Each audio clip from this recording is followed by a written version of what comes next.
Shalom jemaat Tuhan yang dikasihi dalam kasih Yesus Kristus. Pada hari ini kita kembali lagi datang beribadah kepada Tuhan. Mari kita sama-sama yang di rumah persiapkan hati kita untuk memuji dan memuliakan nama Tuhan. Mari jemaat Tuhan, kita satu hati kita berdoa. Tuhan, terima kasih buat waktu yang Tuhan berikan dalam kehidupan kami. Saat ini kami datang beribadah di hadapan-Mu Tuhan. Biarlah Tuhan Yesus boleh melihat setiap hati kami datang kepadamu, memuji dan memuliakan nama-Mu Tuhan. Dan pujilah Engkau Tuhan Yesus Kristus, kami ucap syukur. Di dalam nama Tuhan Yesus Kristus kami satu hati Tuhan. Kami mau beribadah di hadapan-Mu. Terima kasih Yesus.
Kami mengucap syukur, kami mau memuji dan memuliakan nama-Mu Tuhan.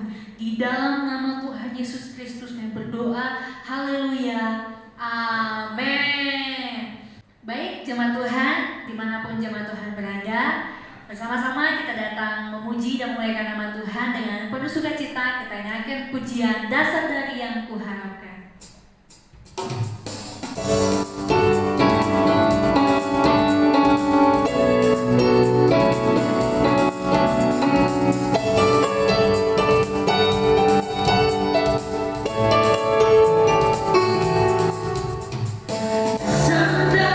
Yang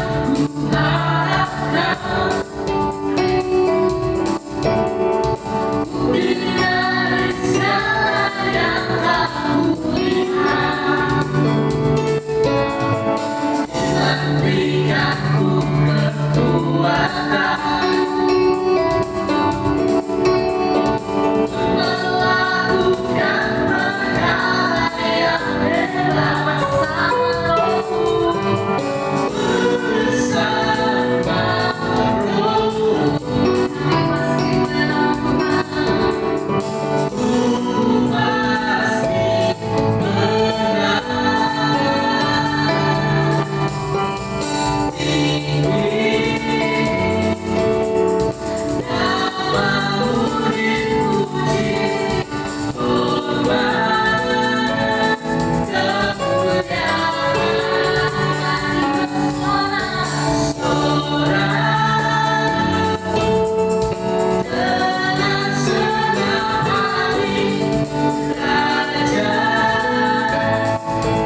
Shalom jemaat-jemaat Tuhan dimanapun Anda berada.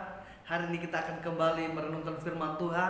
Mari siapkan hati, pikiran kita, sehingga hari ini kita boleh bersama-sama dikuatkan, dipulihkan, dan kita diberkati oleh kebenaran firman Tuhan. Mari kita bersatu di dalam doa. Bapa yang baik, kami mengucap syukur untuk anugerah dan kebaikan-Mu di dalam kehidupan kami, sehingga hari ini kami boleh mendapat kesempatan untuk merenungkan firman-Mu, mendengarkan isi hati-Mu, sehingga pada akhirnya kami boleh memahami maksud dan tujuan-Mu atas kehidupan kami, dan hidup kami boleh mempermuliakan Engkau. Berkati hamba-Mu Tuhan, berikan hamba-Mu hikmat pengertian untuk dapat menyampaikan isi hati-Mu kepada kekasih-kekasih-Mu, yaitu jemaat Tuhan, dan juga lengkapi mereka sehingga mereka dapat menangkap rema dan pesan Tuhan untuk kehidupan mereka, sehingga mereka boleh bertumbuh di dalam pengenalan kasih dan kesetiaan kepada Engkau, sehingga hidup kami boleh mempermuliakan nama Tuhan. Di dalam nama Tuhan Yesus kami mengucap syukur, sama-sama kita katakan amin. Bapak Ibu semuanya, hari ini kita akan kembali merenungkan firman Tuhan. Kita sekarang berada di bulan Agustus, dan beberapa hari yang lalu bangsa kita merayakan kemerdekaan yang ke-76 tahun, saudaraku. Dan kita mengucap syukur karena kita ada di bangsa ini, dan kita diberikan kesempatan oleh Tuhan untuk menjadi seorang Kristen di tengah-tengah bangsa ini. Sehingga mari kita doakan bangsa kita, sehingga bangsa kita boleh diberkati oleh Tuhan dan dipakai oleh Tuhan untuk menjadi bangsa yang membawa kemuliaan untuk Tuhan di antara bangsa-bangsa yang lain. Dan hari ini kita akan berbicara tentang kemerdekaan. Maksud saya adalah kemerdekaan Kristen. Kita buka firman Tuhan di dalam Yohanes 8 ayat 36. Tetapi sebelumnya kita akan baca secara keseluruhan perikop ini dari ayat yang ke-30 sampai 36. Yohanes 8 ayat 30 sampai 36. Setelah Yesus mengatakan semuanya itu, banyak orang percaya kepadanya. Maka katanya kepada orang-orang Yahudi yang percaya kepadanya, "Jikalau kamu tetap di dalam firman-Ku, kamu benar-benar adalah murid-Ku, dan kamu akan mengetahui kebenaran, dan kebenaran itu akan memerdekakan kamu." Jawab mereka, "Kami adalah keturunan Abraham dan tidak pernah menjadi siapapun. Bagaimana engkau dapat berkata kamu akan merdeka?" Kata Yesus kepada mereka, "Aku berkata kepadamu, sesungguhnya setiap orang yang berbuat dosa adalah hamba dosa. Dan hamba tidak tetap tinggal dalam rumah, tetapi anak tetap tinggal di dalam rumah.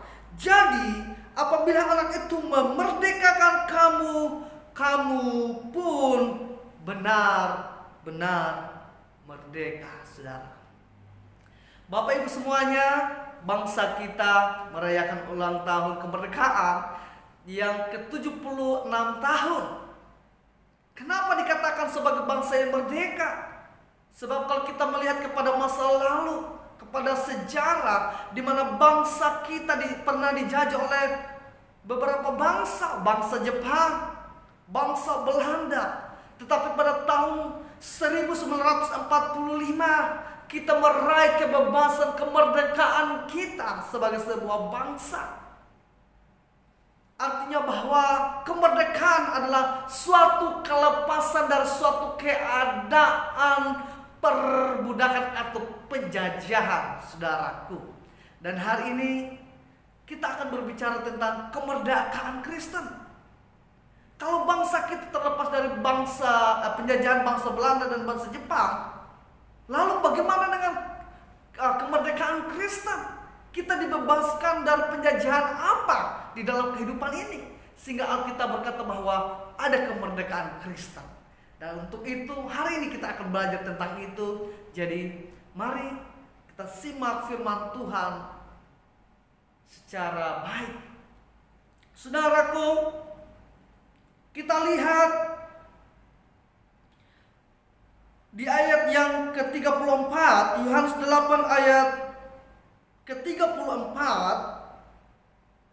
berkata demikian, kata Yesus kepada mereka, Aku berkata kepadamu, sesungguhnya setiap orang yang berbuat dosa adalah hamba dosa. Bapak Ibu semuanya, sebelum Yesus datang ke dunia dan menembus kehidupan kita, setiap manusia adalah hamba dosa, saudaraku. Kita adalah orang-orang yang hidup di dalam perbudakan dosa tanpa terkecuali. Ini adalah kenyataan yang kita hidupi sebelum Yesus menebus kehidupan kita sebagai umat manusia yang telah jatuh ke dalam dosa. Dosa dalam hal ini adalah dosa yang kita wariskan dari Adam dan Hawa sebagai nenek moyang kita, dan kemudian adalah dosa secara aktual atau dosa yang kita lakukan sendiri, saudaraku. Sehingga di dalam hal ini semua orang telah jatuh ke dalam dosa tanpa penebusan Yesus. Sehingga ketika Yesus berkata kepada orang-orang yang pada saat itu mendengarkan dia berkata bahwa setiap orang yang melakukan dosa adalah hamba-hamba dosa, dan untuk itulah dia datang ke dalam dunia, yaitu untuk supaya kita memperoleh kemerdekaan daripada dosa, supaya kita mengalami kelepasan daripada dosa. Sehingga hari ini kita dapat menemukan kebenaran yang pertama, bahwa kita dikatakan sebagai orang merdeka karena Yesus menebus kita, sehingga kita mempunyai kekuatan untuk tidak lagi hidup di dalam dosa, saudaraku. Kalau kita melihat di dalam Roma 6 ayat 18, Roma 6 ayat 18, kamu telah dimerdekakan dari dosa dan menjadi hamba kebenaran. Inilah keadaan kita. Yesus datang untuk menebus kita dari perbudakan dosa, supaya kita mempunyai kekuatan untuk menjadi hamba kebenaran. Sebab kenyataannya bahwa manusia bukan hanya tidak memahami apa yang benar tanpa Roh Kudus, tetapi juga tidak memiliki kekuatan untuk melakukan hal yang benar berdasarkan firman dan kehendak Tuhan atas kehidupan kita. Tetapi yang kita lakukan adalah seperti halnya Adam dan Hawa, memberontak, bertingkah tidak taat, tidak setia kepada Tuhan. Tetapi di dalam Yesus Kristus kita menemukan kemerdekaan kita, kelepasan kita dari dosa. Sehingga pada akhirnya seperti yang Alkitab berkata di dalam Roma 6 ayat 15, maksud saya ayat 18, kamu telah dimerdekakan dari dosa, saudara. Kamu telah dimerdekakan dari perbudakan dosa. Sehingga seharusnya kita menjadi hamba kebenaran, hamba Allah di dalam Yesus Kristus, saudaraku. Adapun bentuk dari kenyataan bahwa kita tanpa Tuhan adalah hamba-hamba dari dosa adalah seperti Paulus katakan bahwa bukan apa yang aku kehendaki yang aku lakukan, bukan apa yang baik yang aku kehendaki untuk aku lakukan, tetapi apa yang tidak aku kehendaki, yaitu perkara-perkara yang tidak menyenangkan menyenangkan hati Tuhan. Perbuatan-perbuatan yang jahat. Seperti kita ketahui bahwa seorang Paulus dengan begitu jahat, dengan begitu sadis mengejar orang-orang percaya untuk menganiaya mereka, saudaraku. Dan kita dapat melihat bahwa Alkitab menegaskan kepada kita bahwa tidak ada pembenaran bagi siapapun karena melakukan hukum Taurat. Sehingga kalau kita melihat di dalam pembacaan kita di dalam Yohanes 8 dari ayat 31 sampai 36, di mana mereka berkata, bagaimana mungkin engkau berkata kami akan merdeka? Kami adalah keturunan Abraham, orang-orang pilihan Tuhan, bangsa pilihan Tuhan.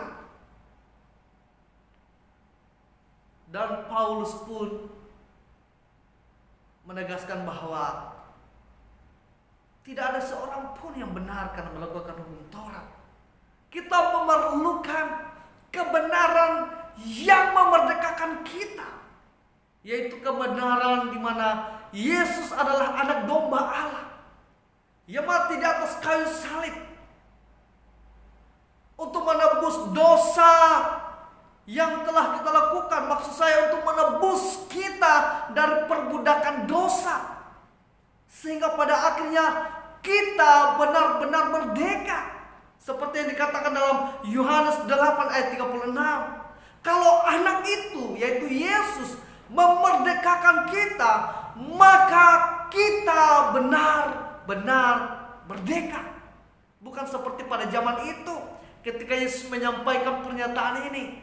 Orang-orang hidup dalam satu anggapan di mana mereka percaya bahwa dengan mentaati hukum Taurat mereka akan meraih keselamatan. Padahal tujuan diberikan hukum Taurat bukan supaya mereka memperoleh pembenaran dari hukum Taurat, melainkan supaya mereka dapat bercermin bahwa mereka ternyata adalah orang-orang berdosa. Seperti yang Paulus katakan bahwa karena hukum Taurat aku mengenal dosa. Karena hukum Taurat aku mengenal apa itu keinginan. Artinya bahwa dengan adanya Taurat, Paulus dapat bercermin dan mendapati bahwa dia adalah seseorang yang sangat berdosa. Dan ketika ia mencoba untuk mentaati hukum Taurat, dia gagal dalam kesemuanya itu.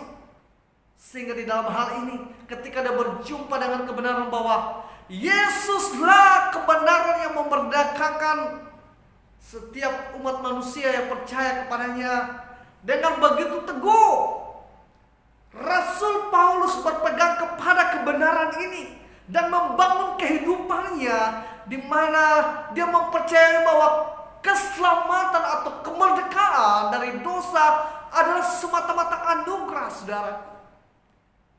Banyak kita yang berjuang untuk keluar dari perbudakan dosa. Banyak kita yang sekarang frustasi bagaimana keluar dari perbudakan dosa yang terus-terus kita lakukan di dalam kehidupan ini. Tetapi jawaban hari ini adalah bagian kita, di mana firman Tuhan, bahkan Yesus berkata kepada kita, jikalau anak, yaitu Mesias, yaitu juru selamat itu menebus kita dari perbudakan dosa, maka kita benar-benar merdeka. Apa maksudnya, saudaraku? Maksudnya seperti ini. Ketika Yesus mati di atas kayu salib, kita dibenarkan, dosa-dosa kita diampuni. Dan tidak hanya itu, Roh Kudus dianugerahkan untuk saudara dan saya. Sehingga di dalam semuanya itu kita mempunyai kekuatan untuk hidup benar di hadapan hadirat Tuhan. Dengan adanya Roh Kudus di dalam kehidupan kita, kita dituntun kepada segala kebenaran. Sehingga ketika kita memiliki Roh Kudus, bukan hanya kita dapat mengerti firman atau kebenaran, tetapi juga kita mempunyai kekuatan untuk menghidupi kebenaran tersebut di dalam kehidupan kita. Saudaraku, hari ini mari berikan dirimu untuk diberkatikan oleh Tuhan. Apapun keadaan kita, datanglah kepada Tuhan dan biarlah Roh Kudus menolong saudara dan saya. Hanya ketika Yesus bekerja dalam kehidupan kita, kita akan terlepas dari perbudakan dosa, dari kecenderungan dosa-dosa yang kita lakukan. Untuk itu saudaraku, mari hidupi kemerdekaan ini, hidupi keselamatan ini, di mana Yesus telah menebus saudara dan saya, dan kemudian Dia menganugerahkan Roh Kudus dalam kehidupan saudara dan saya, sehingga kita dimampukan bukan hanya untuk memahami kebenaran, tetapi juga hidup benar sebagai orang-orang yang telah dimerdekakan oleh Tuhan. Terus kemudian saudaraku, kemerdekaan yang kedua adalah kita dimerdekakan dari maut. Kita lihat kebenaran ini di dalam Roma 6 ayat 23. Roma 6 ayat 23 berkata demikian, sebab upah dosa ialah maut, tetapi karunia Allah ialah hidup yang kekal di dalam Yesus Kristus. Saudaraku,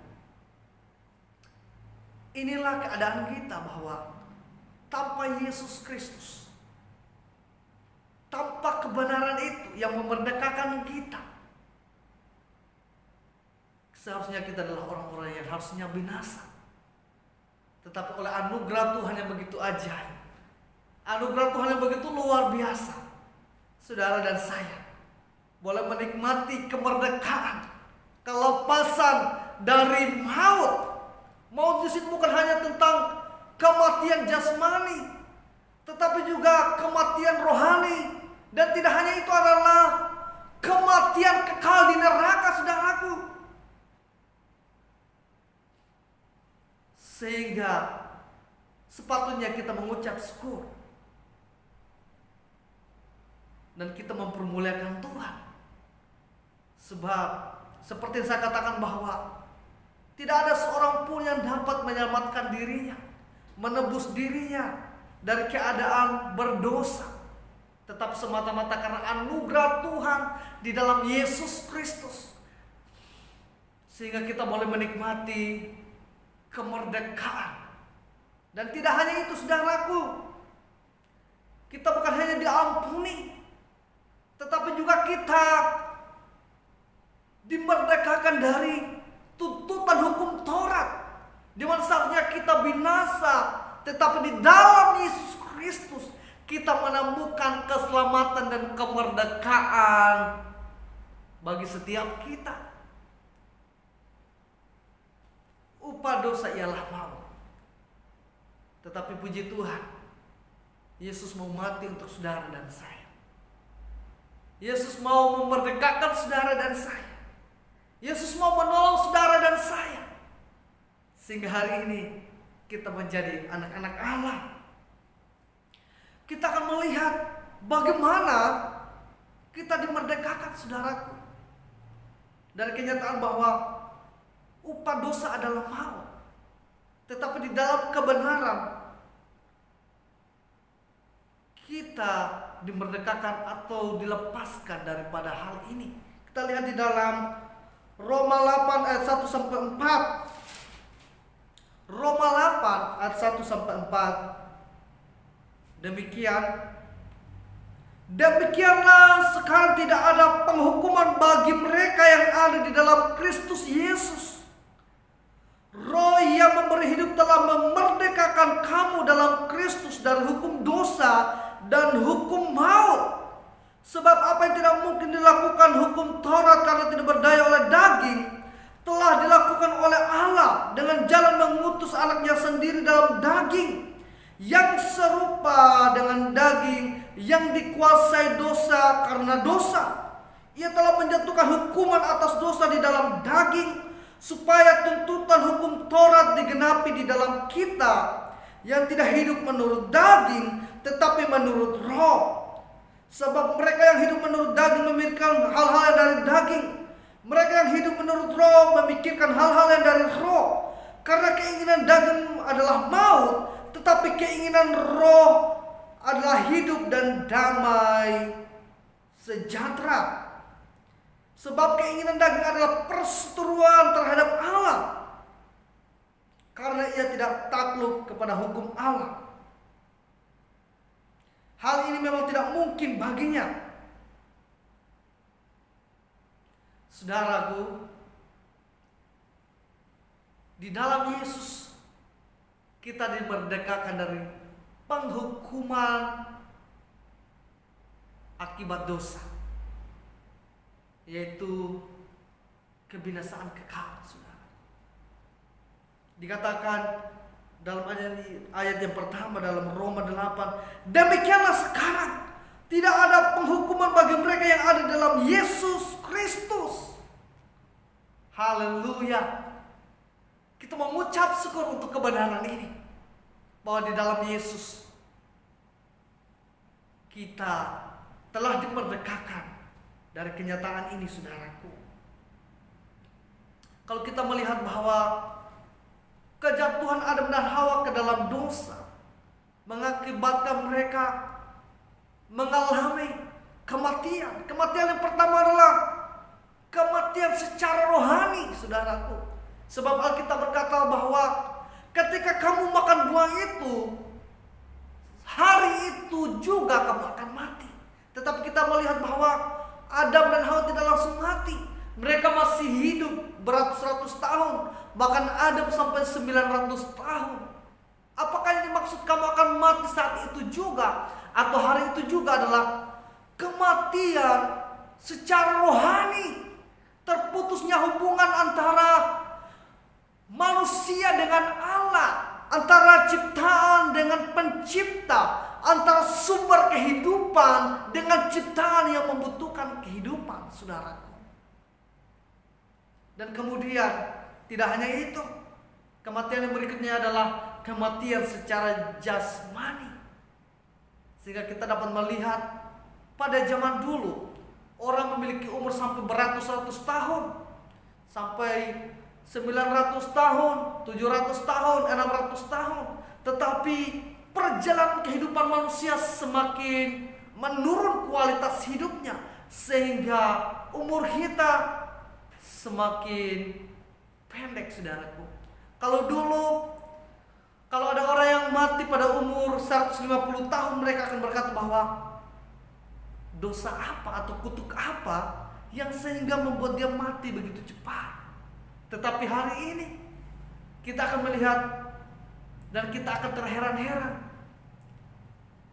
bagaimana mungkin seseorang bisa hidup sampai 150 tahun. Inilah akibat dari dosa, saudaraku. Mengalami penurunan kualitas kehidupan di dalam kehidupan kita. Dan kemudian adalah bukan hanya kematian rohani dan jasmani, ada kematian yang kedua yang dikatakan oleh Alkitab, yaitu kebinasaan kekal, saudara. Tetapi di dalam hal ini Roma 8 ayat 1, demikianlah sekarang tidak ada penghukuman bagi mereka yang ada di dalam Yesus Kristus. Haleluya.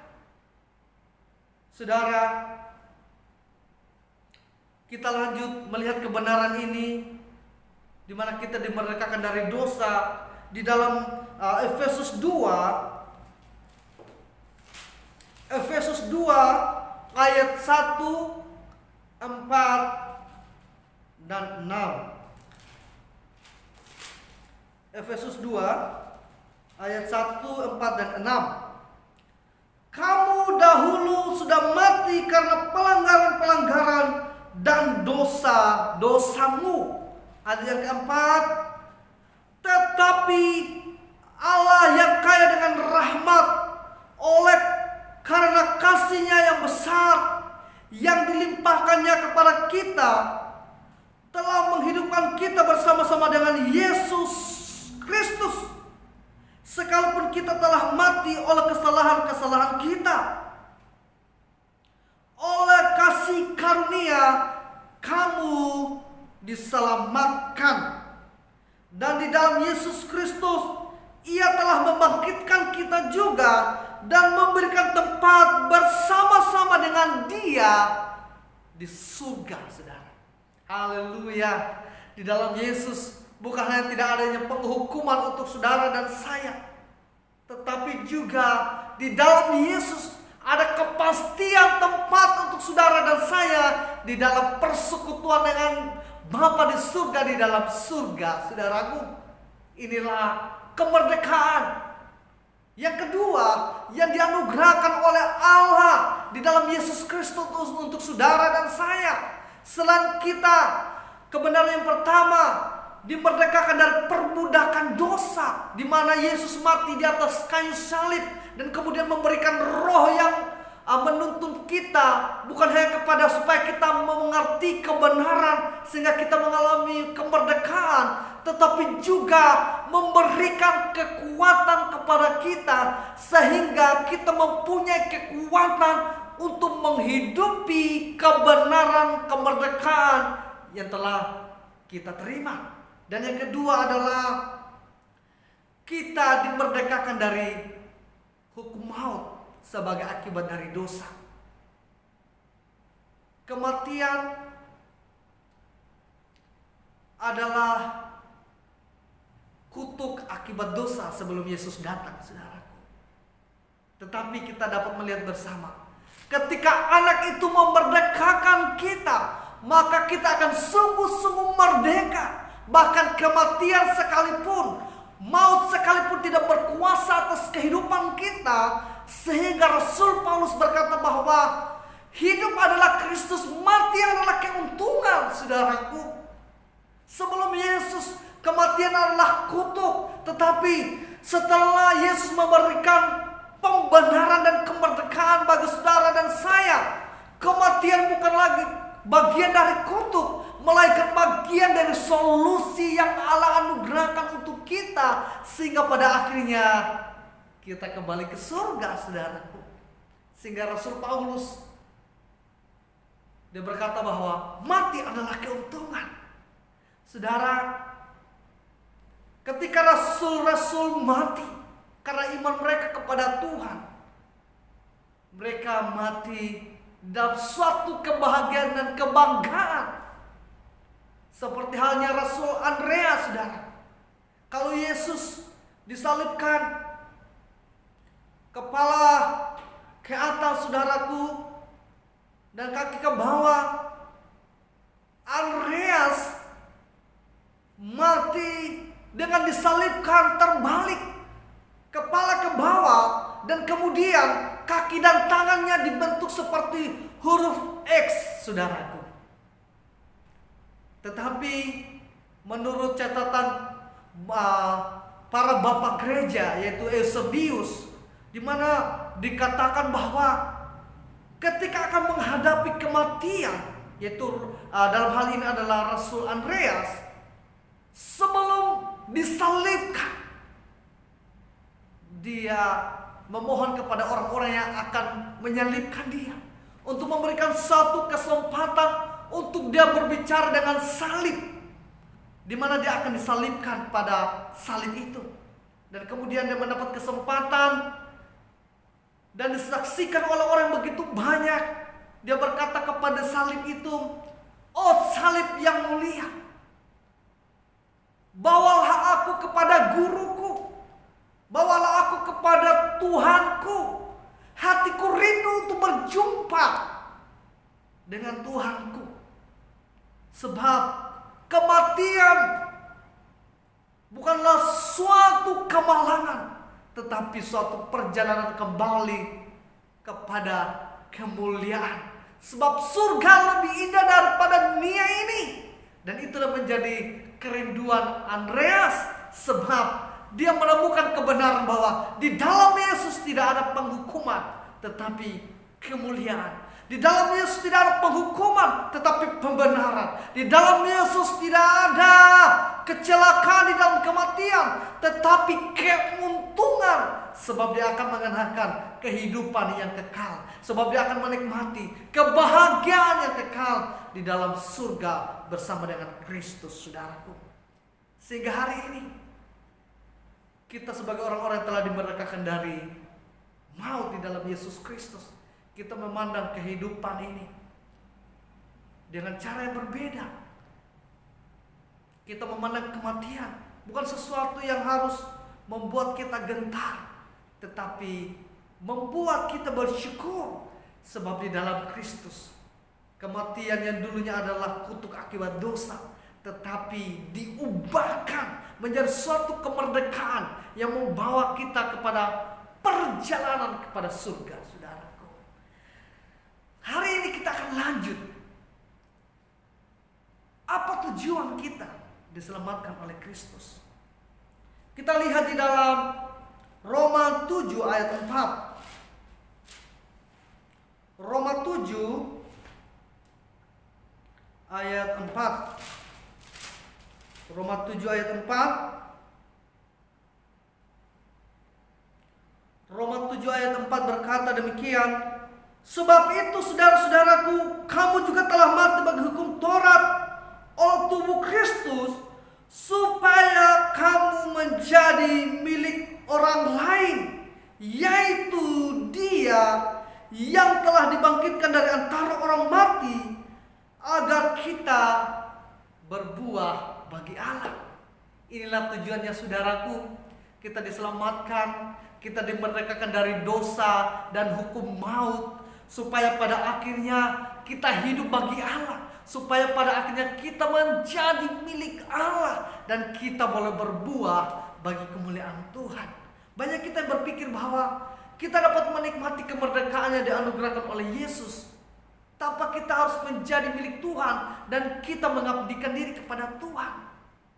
Banyak orang berkata bahwa kemerdekaan itu adalah suatu kebebasan sebebas-bebasnya. Tetapi di dalam Yesus, kemerdekaan berarti kita berpindah dari mengabdi kepada dosa atau hidup dalam perbudakan dosa kepada pengabdian kepada Allah. Sehingga kemerdekaan yang kita terima adalah kemerdekaan yang dapat kita nikmati dan kita jalani di dalam kehidupan ini. Dan pada akhirnya saudara dan saya bukan milik kita sendiri atau milik pribadi kita. Kita bukanlah milik kita lagi, tetapi milik Tuhan. Kita sepenuhnya adalah milik Tuhan, saudaraku. Apapun yang kita miliki sekarang adalah milik Tuhan. Sehingga pada akhirnya semuanya harus dinikmati berdasarkan tujuan dan kehendak Tuhan. Terus kemudian yang kedua adalah supaya kita memuliakan Allah. Kita lihat di dalam 1 Korintus 6, saudaraku. 1 Korintus 6 ayat 20. 1 Korintus 6 ayat 20. Sebab kamu telah dibeli dan harganya telah lunas dibayar. Oleh karena itu muliakan Allah dengan tubuhmu. Di dalam bagian yang lain firman Tuhan berkata, apapun yang kamu lakukan, lakukanlah untuk Tuhan. Tidak ada satu hal yang kita lakukan tanpa melibatkan tubuh kita atau diri kita, saudaraku. Sehingga di dalam hal ini, mari kita lakukan semuanya untuk Tuhan. Sehingga pada akhirnya kita mempermuliakan Tuhan melalui apa yang kita lakukan. Kita tidak lagi melakukan untuk kepentingan kita. Kita tidak lagi melakukan untuk kesenangan kita. Kita tidak lagi hidup menurut ukuran kebenaran yang kita mau. Tetapi di dalam hal ini kita ditebus atau kita dimerdekakan supaya kita hidup untuk kemuliaan Tuhan. Supaya kita hidup memuliakan Tuhan dengan seluruh kehidupan kita. Bukan lagi supaya kita hidup di dalam keegoisan, tetapi supaya kita menjadi berkat bagi banyak orang, sehingga nama Tuhan dipermuliakan, saudaraku. Dan kemudian kebenaran yang ketiga, tujuan dari kita dimerdekakan oleh Kristus adalah supaya kita jangan lagi menjadi hamba manusia, tetapi menjadi hamba kebenaran. Kebenaran ini kita lihat di dalam 1 Korintus 7 ayat 23, saudaraku. Kamu telah dibeli dan harganya telah lunas dibayar. Karena itu janganlah kamu menjadi hamba manusia, tetapi jadilah hamba kebenaran. Hal ini kita dapat lihat di dalam Roma 6 ayat 17 sampai 19. Ketika kita dibeli, bukan hanya supaya kita dapat mengalami kemerdekaan, tetapi juga supaya kita hidup menjadi hamba kebenaran, supaya kita menjadi orang-orang yang mengabdi kepada Allah berdasarkan kebenaran atau kehendaknya untuk kita, saudara, untuk setiap kita tanpa terkecuali. Dan yang keempat adalah tujuan kita dibebaskan atau dimerdekakan oleh Kristus adalah supaya pada akhirnya kita melayani sesama manusia. Kita lihat di dalam Galatia 5 ayat 13, saudaraku. Di sana dikatakan, janganlah kamu berpikir bahwa kebenaran yang kamu terima adalah kesempatan untuk hidup di dalam dosa atau menyelubungi kejahatan-kejahatan kita, tetapi kita dipanggil untuk melayani satu dengan yang lainnya. Tindakan atau sikap melayani bukan hanya tentang bagaimana kita melakukan sesuatu yang baik, tetapi juga berbicara tentang motif yang baik di dalam kehidupan kita. Dan ada pun motif yang benar atau yang baik itu adalah kita mengasihi orang lain karena Tuhan lebih dulu mengasihi kita. Dan yang berikut adalah kita melayani orang lain karena Yesus terlebih dahulu melayani saudara dan saya. Saudaraku, hal mengasihi tidak pernah lahir dari diri kita sendiri, sebab kita adalah orang-orang yang berdosa. Tetapi hal mengasihi dan melayani hanya dimungkinkan ketika saudara dan saya mengalami perjumpaan dengan anugerah pembenaran dan kemerdekaan yang dianugerahkan oleh Allah melalui Yesus Kristus. Dan kemudian Roh Kudus memampukan kita, memberikan kita semangat, kekuatan, dan kemampuan untuk menjadi seorang pelayan. Sebab seorang pelayan berbicara bagaimana kita mengorbankan apa yang ada pada kita untuk menjamu orang-orang di sekeliling kita. Dan ini berlawanan dengan sikap atau natur daripada orang-orang berdosa, di mana mereka menjadi egois, di mana mereka menjadi pusat dalam kehidupan mereka, di mana mereka menuntut orang untuk mengasihi mereka, menjadikan mereka seharusnya orang-orang yang harus selalu dikasihi atau disenangkan, saudaraku, atau diutamakan di dalam hidup ini. Tetapi ketika Yesus datang dan mengutamakan saudara dan saya, dan begitu pun saudara dan saya mengutamakan orang lain terlebih dahulu daripada diri kita sendiri. Ketika Yesus datang, dia mengorbankan dirinya untuk saudara dan saya. Begitupun saudara dan saya mengorbankan apa yang ada pada kita demi menjamu dan melayani orang-orang di sekeliling kita. Saudaraku, itulah kebenaran untuk kita bersama, di mana Yesus memerdekakan kita dari perbudakan dosa. Yang kedua adalah dia memerdekakan kita dari hukum maut, di mana seorang berdosa harusnya dihukum, tetapi di dalam Yesus Kristus kita mendapatkan pembenaran dan kemerdekaan. Dan ada pun tujuan saudara dan saya dimerdekakan supaya pada akhirnya kita menjadi milik Allah sepenuhnya. Yang kedua adalah supaya kita hidup memuliakan Allah. Dan yang ketiga adalah menjadi hamba Allah, bukan lagi menjadi hamba diri sendiri ataupun menjadi hamba daripada keinginan atau menggenapi harapan dan tuntutan dari orang-orang di sekeliling kita, tetapi semata-mata untuk kemuliaan dan kehendak Allah. Yang ketiga adalah supaya kita dapat mengasihi dan melayani orang-orang sekeliling kita. Bila firman Tuhan hari ini mengingatkan kita bahwa saudara dan saya adalah orang-orang merdeka yang seharusnya mengasihi bukan lagi dengan terpaksa, mau berbuat baik bukan lagi dengan terpaksa, tetapi dengan sukarela. Sebab di dalam kemerdekaan yang telah kita miliki, keselamatan yang telah kita miliki, kita memiliki alasan untuk mengasihi orang lain. Saudara dan saya diselamatkan oleh semata-mata karena anugerah. Demikian pun kita mengasihi orang lain dengan kasih yang tanpa syarat, sebab semuanya adalah anugerah. Semuanya adalah pemberian Allah semata-mata dalam kehidupan kita. Kasih Allah tidak bisa dibalas, tetapi kasih Allah bisa dihidupi dan dibagikan kepada orang lain. Mari kita bersatu dalam doa. Kami mengucap syukur untuk anugerah-Mu Tuhan. Firman Tuhan telah selesai. Bila Engkau memberkati kami Tuhan, menguatkan kami terus, sehingga kami boleh hidup sebagai orang yang merdeka.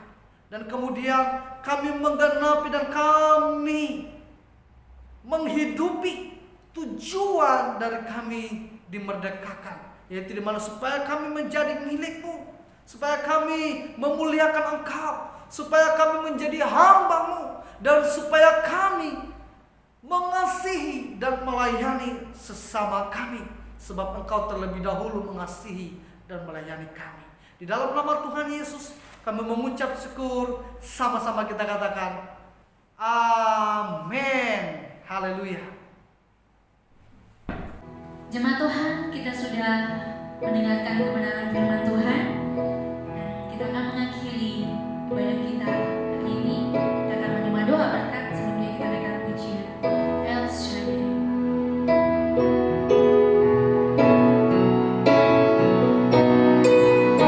El Shaddai.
Bapak Ibu semuanya, ibadah telah selesai.